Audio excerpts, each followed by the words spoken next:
دین اسلام عفت اور پاک دامنی کا دین ہے۔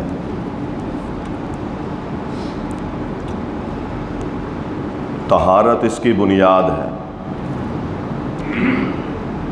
قلبی طہارت، بدنی طہارت، لباس کی طہارت، اور اسی طرح عقیدے کی طہارت، اعمال کی طہارت، یہ بنیادیں ہیں۔ اللہ تعالیٰ نے ہمارے معاشرے کو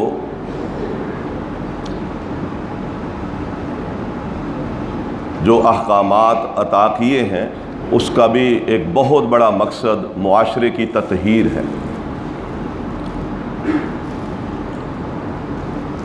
قلوب و اذہان جب صاف ہو جاتے ہیں، پاک ہو جاتے ہیں، تو اللہ کا ادب، رسول اللہ صلی اللہ علیہ وسلم کا احترام اور انسانیت کا احترام وہ جاری ہو جاتا ہے، اور معاشرے میں اسی سے ہی امن قائم ہوتا ہے۔ اور ذہنوں میں جب نجاست ہو، غلاظت ہو، گندگی ہو، وہ چاہے عقیدے کی ہے، چاہے وہ اخلاق باختہ کی ہے، تو پھر نہ دین بچتا ہے اور نہ ہی معاشرے میں کسی کا احترام، عزت، اور نہ ہی کسی کی جائیداد، مال، اور نہ ہی کسی کی خون اور احترام اور عزت بچتی ہے۔ اس لیے رسول اللہ صلی اللہ علیہ وسلم نے ارشاد فرمایا کہ ان دماءکم و اعراضکم حرام علیکم کا حرمت یومکم ھذا۔ جس طرح ذی الحج کے 9 دنوں کی اہمیت ہے، جس طرح بیت اللہ اور مکہ کی حرمت ہے، اور جس طرح حرمت والے مہینے کی عزت و احترام ہے، تمہارے خون، تمہارے مال اور تمہاری عزت کا بھی ایک دوسرے کے لیے اتنا احترام۔ تو آدھا دین ہے، یہ آدھا دین ہے۔ اس لیے اسلام نے احکامات دیے ہمیں، چادر، 4 دیواری، حجاب، پردہ، اخلاق کو سنوارنے کے لیے ادب، احترام، وَلَا تَقْفُ مَا لَيْسَ لَكَ بِهِ عِلْمٌ إِنَّ السَّمْعَ وَالْبَصَرَ وَالْفُؤَادَ كُلُّ أُولَٰئِكَ كَانَ عَنْهُ مَسْئُولًا۔ زبان بند رکھ، آنکھ کو محدود رکھ، کان کی حفاظت کر، دل کی حفاظت کر۔ ان ساری چیزوں سے قیامت کے دن اللہ تعالیٰ سوال کرے گا۔ تو یہ سب تطہیر ہے محترم بھائیوں، یہ عبادتیں سب تطہیر ہیں، پاکیزگی حاصل ہو جائے، پراگندگیاں ذہن کی یہ نکل جائیں، منفی سوچیں ختم ہو جائیں، اور انسان پاک صاف ہو کر اللہ تعالیٰ کی پاک صاف جنت میں داخل ہو جائے۔ جنت پاک ہے تو اس میں جو لوگ جائیں گے وہ پلیت نہیں ہوں گے، وہ پاک لوگ ہوں گے، اور پاکیزگی عمل اور عقیدے کی ہوگی۔ یہ تربیتیں ہیں ساری۔ اسی پاکیزگی کے اجزاء میں سے ایک جز جس کا معاشرے کی تطہیر میں بہت بڑا حصہ ہے، وہ حجاب ہے، پردہ ہے،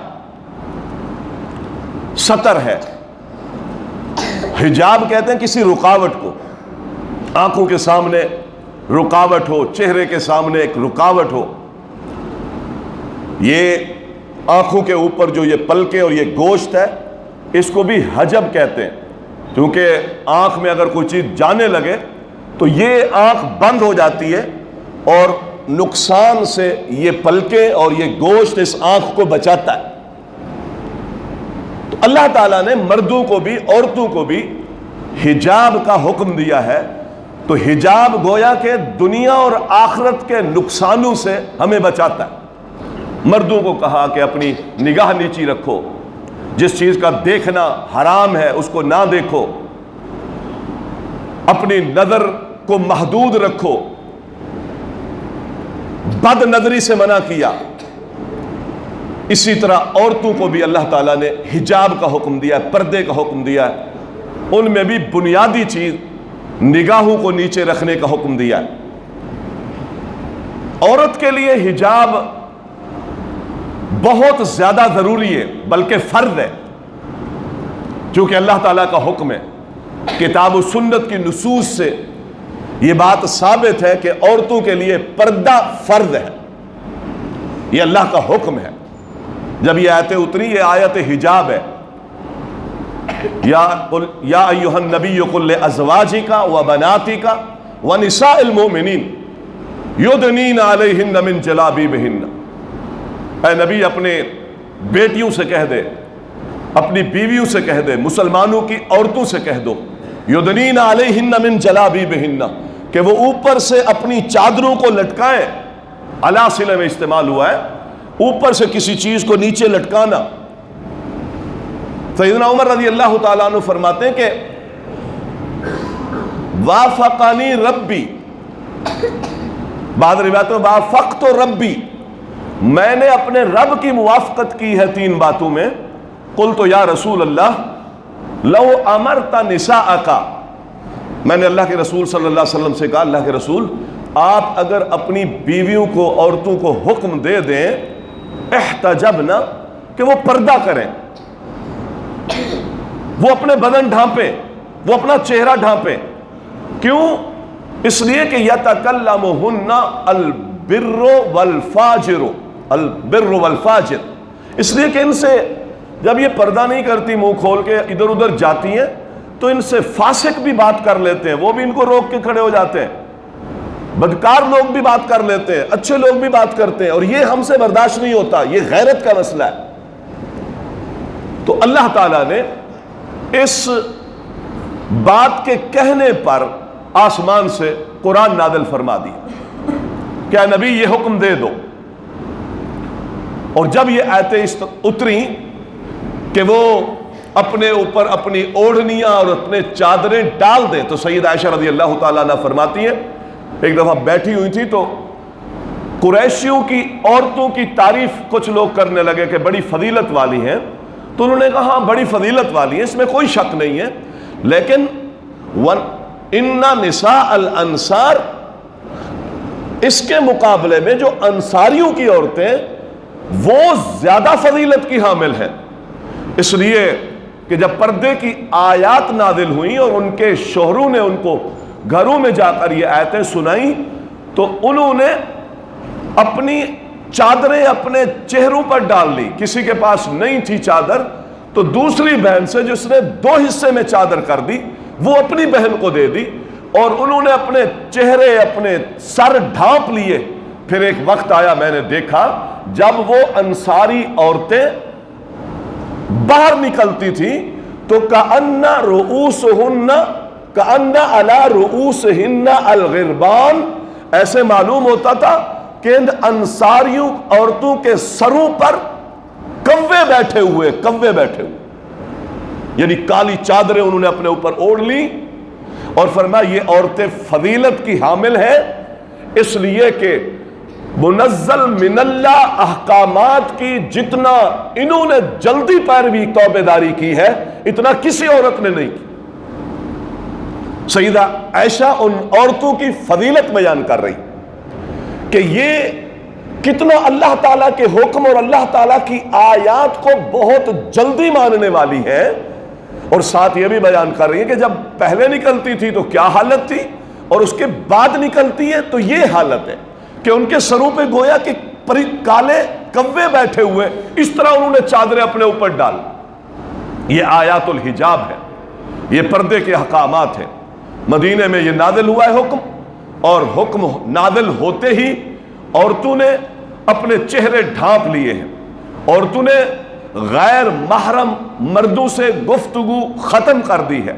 سیدہ عائشہ کی روایت ہے صحیح بخاری میں واقعہ افک میں وہ کہتی ہے جب میں پیچھے رہ گئی اور پیچھے سے صفوان بن معطل آئے، میں اپنی جگہ پر لیٹی ہوئی تھی، قافلہ نکل چکا تھا، تو مجھے لیٹا ہوا دیکھا، تو وہ کہتی ہے کہ چونکہ انہوں نے پردے کا حکم نازل ہونے سے پہلے مجھے دیکھا ہوا تھا تو سوتے ہوئے مجھے دیکھ لیا، تو سمجھے کہ شاید یہ فوت ہو گئی ہے، انا للہ و انا الیہ راجعون پڑھی، تو میں جاگ گئی، اور جاگتے ہی سب سے پہلے میں نے جو کام کیا کہ میں نے اپنے چہرے کو چادر کے ساتھ ڈھانپ لیا، سب سے پہلے میں نے یہ کام کیا۔ اور پھر سنجیدگی کا عالم یہ ہے کہ صفوان عائشہ سے بات نہیں کرتا رضی اللہ عنہ، عائشہ صفوان سے بات نہیں کرتی، ورنہ اتنا بڑا حادثہ، اکیلی رہ گئی ہے تو کوئی تو سہارا انسان دے دیتا ہے، کوئی بات کر لیتا ہے، لیکن آپ غور کریں، مرد کی سنجیدگی دیکھیں، مرد کی سنجیدگی دیکھیں۔ آج یہ سنجیدگی ہماری ٹوٹ گئی ہیں، بے تکلفیاں شروع ہوئی ہیں، چونکہ وہ عفت و پاک دامنی کا ماحول نہیں رہا، اختلاط، گفتگو غیر محرم کے ساتھ ہمارے کالجوں میں، ہمارے ہوٹلوں میں، ہماری یونیورسٹیوں میں، ہمارے ہسپتالوں میں، ہمارے دفتروں میں اس قدر اختلاط اور اس قدر بے رہ روی کی باتیں جن کا نہ شریعت اجازت دے نہ اخلاق اجازت دے، اور پھر گھروں کے اندر ہماری پردے کے احکامات میں سستیاں، کسلان اور بے اہمیتی اس کی یہ ہے کہ کزن ہے، چچا کا بیٹا ہے، پھوپھی کا بیٹا ہے، خاندان کا دور کا ہے، وہ معصومیت کے روپ میں گھروں میں داخل ہوتا ہے، آتا ہے، جاتا ہے، اور ابا نے، بھائی نے، بہنوں کو، بیٹیوں کو وہ بے یار و مددگار چھوڑ رکھا ہے اور انہیں آزادی عطا کر رکھی ہے۔ حقیقت میں محترم بھائیوں، یہ اللہ تعالیٰ کے احکامات کی حیثیت ہمارے سینوں سے جو نکل چکی ہے، یہ اس کے سارے ری ایکشن ہیں، اور یہی وجہ ہے کہ تنہائیوں میں، پوشیدگیوں میں، معصومیت کے روپ میں آج عزتیں برباد ہو رہی ہیں، اور ہم یہ سمجھتے ہیں کہ نہیں نہیں یہ تو اپنے گھر کا بچہ ہے، یہ تو اپنا پھوپھی کا بیٹا ہے، اور یہ تو دیور ہے، اور یہ جیٹھ ہے، اس کو تو میں نے اپنے ہاتھ سے پالا ہے، یہ تو ڈرائیور ہے، ان کے ساتھ تو ہماری محلے داری ہے، اور منہ کھول کے وہاں غیر محرم مرد، غیر محرم عورتوں سے ساری دنیا کی باتیں کر جاتے ہیں، اور ہمارے اندر حمیت نام کی کوئی چیز بھڑکتی نہیں ہے۔ قانون کیوں بنتے ہیں؟ جب کوئی قانون توڑتا ہے تو رب قانون بناتا ہے، اور اس قانون کی چھری کے نیچے پھر سب کٹتے ہیں۔ ٹھیک ہے، میری بہن بیٹی وہ سمجھتی ہے کہ میں حیادار ہوں، لیکن اسلام اس کو بھی سمجھاتا ہے کہ نہیں، تو تیرا حجاب، تیرا پردہ تیری اس حیا کی حفاظت کا سبب ہے، ٹھیک ہے تو حیادار ہے، تیرے چہرے کو دیکھ کر کتنے بیمار لوگ ہیں جو مزید بیمار ہو جائیں گے، تیری پاک دامنی میں کوئی شک نہیں ہوگا، کوئی شک نہیں ہوگا، لیکن جو تیرے چہرے پر نظر پڑ رہی ہے اس کی اگر بیماری بڑھ گئی تو اس کی بیماری تیری وجہ سے بڑھے گی، معاشرہ بیمار ہو جائے گا۔ اس لیے جہاں ہماری عورتوں کے لیے پردہ فرض ہے، محترم بھائیوں، اس سے بڑی ذمہ داری ہمارے مردوں کی ہے کہ وہ اپنے گھروں میں یہ شرعی احکامات جاری کرے۔ اس میں مرد کی غیرت بھی واضح ہوتی ہے، یاد رکھیں، معاشرے کی تطہیر بھی اسی میں ہے، میری بہن بیٹی کی عزت کی حفاظت بھی اسی میں ہے، اور ایک پاک دامن آزاد عورت کی علامت بھی یہی ہے کہ وہ پردہ کرے، وہ پردہ کرے۔ اسلام نے یہ تطہیر کی بنیاد پر دیکھیں کتنا بچایا اس خاتون کو۔ آج مغرب نے ہمیں یہ درس دے دیے کہ دیکھیں، رمضان المبارک کے مقدس مہینے کے نام پر مسائل پر ڈسکس کرنے کے لیے اسکرین پر کس قدر بےہودگی کے ساتھ ہم اسلام سیکھ رہے ہیں، بےہودگیوں کے ساتھ اسلام سیکھ رہے ہیں۔ اس اسلام کی معاشرے کو ضرورت نہیں ہے، اللہ کو ضرورت نہیں ہے۔ اسلام نے تو اسلام کی حدوں میں اجازت نہیں دی، عورت کو کہا تو مسجد میں نہ آ، تیری نماز مسجد کے مقابلے میں گھر میں افضل ہے۔ کیوں کہا؟ ام عبد نے کہا اللہ کے رسول میرا دل کرتا ہے کہ میں آپ کے ساتھ نماز پڑھوں۔ فرمایا تیری نماز میرے پیچھے مسجد میں پڑھنے سے بہتر ہے کہ تو اپنے گھر کے کونے میں پڑھ لے۔ رسول اللہ صلی اللہ علیہ وسلم کی حدیث ہے اذا خرجت المرأة استشرفها الشیطان، جب عورت اپنے گھر سے نکلتی ہے تو شیطان اس کو تاک جھانک کرتا ہے، دیکھتا ہے اس کو، جس طرح چور ڈاکو کاروائی کرنے کے لیے پوری جاسوسی کرتا ہے کہ کہاں موقع ملے گا، کہاں اکیلا پھنسے گا، کہاں لوگ کم ہیں، کہاں مجھے اس پر وار کرنے کا موقع ہے۔ شیطان اس عورت پر وار کرنے کے لیے پوری پلاننگیں کرتا ہے۔ استشرفها الشیطان وَهِيَ تَكُونُ اقرب، اللہ اکبر۔ نبی علیہ الصلوۃ والسلام فرماتے ہیں باہر نکلتی ہے تو شیطان تاک جھانک کرتا ہے، اور یہی عورت اپنے گھر میں ہوتی ہے اقرب الی رحمت ربها، الی رحمت ربها فی قعر بیتہا۔ فرمایا جب اپنے گھر کے اندر، گھر کے کمرے کے کسی کونے میں بیٹھی ہوتی ہے تو اس وقت سب سے زیادہ اللہ کی رحمت کے قریب ہوتی ہے۔ اللہ کی رحمت کے قریب کب ہوتی ہے؟ جب گھر کے حصے میں ہوتی ہے، گھر کے آنگن میں ہوتی ہے۔ باہر ہوتی ہے شیطان ڈوریاں ڈال رہا ہوتا ہے، رسیاں ڈال رہا ہوتا ہے، وسواس کے ذریعے لوگوں کو اس کی طرف متوجہ کروا رہا ہوتا ہے اور اس کو خیال ڈال رہا ہوتا ہے۔ یہی وجہ ہے فرمایا نکلو تو چادریں اوڑھ کے نکلو، پردہ ڈال کے نکلو، خوشبو کے بغیر نکلو۔ اگر نکلنا ہے تو ایک دن اور ایک رات کا سفر بغیر محرم کے نہیں کرنا۔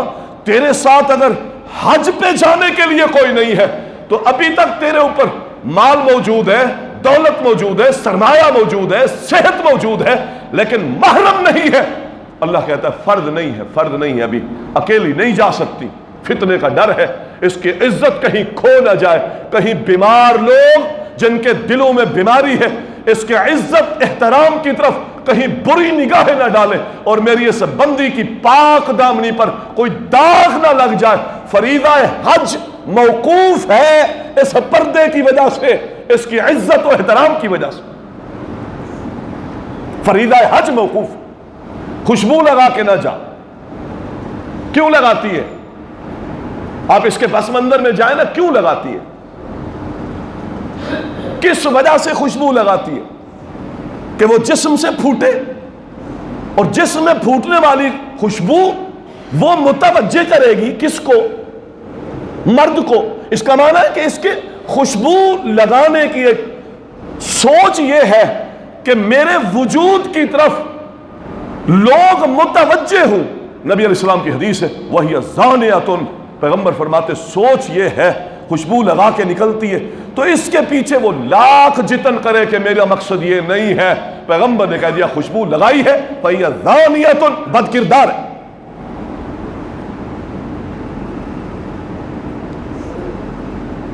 محترم بھائیو، ہم غور کریں، اس کائنات میں سب سے زیادہ پاک دامن خواتین محمد الرسول اللہ صلی اللہ علیہ وسلم کی بیویاں ہیں۔ وَإِذَا سَأَلْتُمُوهُنَّ مَتَاعًا فَاسْأَلُوهُنَّ مِنْ وَرَاءِ حِجَابٍ، فرمایا جب اس محمد علیہ السلام کی بیویوں سے سوال کرو تو سوال پردے میں کرو۔ آپ کو معلوم ہے کہ جس طرح عورت کے وجود میں اللہ تعالیٰ نے کشش رکھی ہے، اس لیے آپ نے فرمایا میری امت کا سب سے بڑا فتنہ عورتیں ہیں۔ ان عورتوں نے برباد کیا ہے، بڑے بڑے متقیوں کو رگڑے لگا دیے جو اس فتنے میں پڑے ہیں، زن کے فتنے میں اور ذر کے فتنے میں بربادی ہو گئی ہے، نہ عزتیں بچی نہ مال بچا۔ نہ عمل باقی رہا، نہ دنیا بچی نہ آخرت بچی۔ بنی اسرائیل میں یہ بہت بڑا فتنہ پھیلا تھا، برباد ہوئے تھے۔ آج محترم بھائیوں، ان بےہودگیوں کو اگر ہم دیکھنا چاہیں تو یہ طوفان بدتمیزی ہے جو مسلط کر دیا گیا ہے۔ حقوق نسواں کے نام پر ہمارے اوپر ایک بہت بڑی کافروں نے سازش مسلط کی ہے کہ حجاب یہ تو چنگیزی ہے، یہ تو دقیانوسیت ہے، عورتوں کو بند کر دیا ہے۔ عورتوں کے حقوق کے نام پر ایسے ایسے سلسلے چھیڑے گئے ہیں کہ محترم بھائیوں، آج عزت، چار دیواری، اس کا تقدس، مرد کے اندر حجاب، پردے کی اہمیت، عفت، پاک دامنی، غیرت نام کی کوئی چیز باقی نہیں چھوڑی ان بدبختوں نے۔ ہم اگر اپنی عزتوں کو محفوظ کر سکتے ہیں، اپنی آخرت سنوار سکتے ہیں اور تطہیر معاشرے میں کردار ادا کر سکتے ہیں، تو ان میں سے ایک بہت بڑا پہلو یہ ہے کہ ہم اپنے گھر میں حجاب، پردے کا سلسلہ جاری کریں۔ جب اللہ کا حکم ہے اور میں کہوں کہ میرا بھتیجا ہے، ایک طرف اللہ کا حکم ہو، میں کہوں میرا بھائی ہے، میری گھر والی کا دیور ہے، اللہ کی قسم بتلائے میں نے ترجیح کس کی سوچ کو دی؟ اللہ کے حکم کو دی یا اپنی سوچ کو دی؟ اللہ کا حکم پاک دامنی دیتا ہے یا میرا ذہن پاک دامنی کا سوچتا ہے؟ یہ ترجیح دی ہے میں نے۔ اللہ کا حکم ہے الہم والموت، دیور موت ہے۔ عورتوں سے، کس کی عورتوں سے؟ نبی کی عورتوں سے، مسلمانوں کی مائیں ہیں۔ نمبر ایک، اللہ تعالیٰ نے کہا نکاح عبدی حرام ہے۔ مائیں بھی کون قرار دے رہا ہے؟ اللہ تعالیٰ۔ اور عبدی نکاح بھی جس سے حرام ہو، اس کے باوجود اللہ کہتا ہے پردے کے پیچھے سے عورت کا وجود یاد رکھیں جس طرح پرکشش ہے، عورت کی آواز بھی اتنا ہی پرکشش ہے۔ اس لیے اسلام نے کہا ضرورت پڑے بات کی تم عورتوں بات کر لو، لیکن کھردرے انداز میں، کھردرے انداز، بد اخلاقی نہ ہو لیکن انداز کھردرا ہو۔ جی کس سے ملنا ہے؟ نہیں وہ گھر پہ نہیں ہے، آپ بعد میں آنا۔ فَيَطْمَعَ الَّذِي فِي قَلْبِهِ، کہیں ایسے ہے اسلام کہتا ہے نرمی میں تو نے بات کی، حساسیت ہے، معصومیت ہے، اس آواز میں کشش ہے، اپنی آواز کی حفاظت کر، کھردرے انداز میں نرمی سے بات کرے گی۔ فَيَطْمَعَ الَّذِي فِي قَلْبِهِ، دنیا میں بڑے مریض پڑے ہیں دل میں، جن کے اندر بڑے مرض ہیں، جن کی نگاہوں میں بڑی بغاوتیں ہیں، جو عزت پر حملہ آور ہونے کے لیے بغلوں میں چھریاں رکھتے ہیں، برباد کر دیتے ہیں وہ معصومیت کے چہروں میں لوگوں کے عزتوں کو۔ اس کو سمجھا سلجھا، اس کے دل میں جو مرد ہے اس مرد کو اپنے حد تک محدود رکھ، کھردری بات کر، تاکہ دوبارہ یہ بیچارہ اپنی مرض کی آڑ میں آپ سے بات کرنے کی جسارت نہ کرے۔ یہ میرا اسلام ہے، یہ پاک دامنی کا درس دیتا ہے۔ وقت چونکہ ختم ہو گیا، پھر انشاءاللہ کوئی موقع ملا اللہ تعالیٰ سے، اللہ سے دعا ہے اللہ تعالیٰ ہمیں اپنے معاشرے کی تطہیر کے لیے اس حجاب اور ستر کو اپنے گھروں میں لاگو کرنے کی توفیق عطا فرمائے۔ اللہ تعالیٰ ہم سب کی عزتوں کے، مال کی، جان کی حفاظت فرمائے۔ سبحان ربک رب العزت عما یصفون وسلام علی المرسلین والحمد للہ۔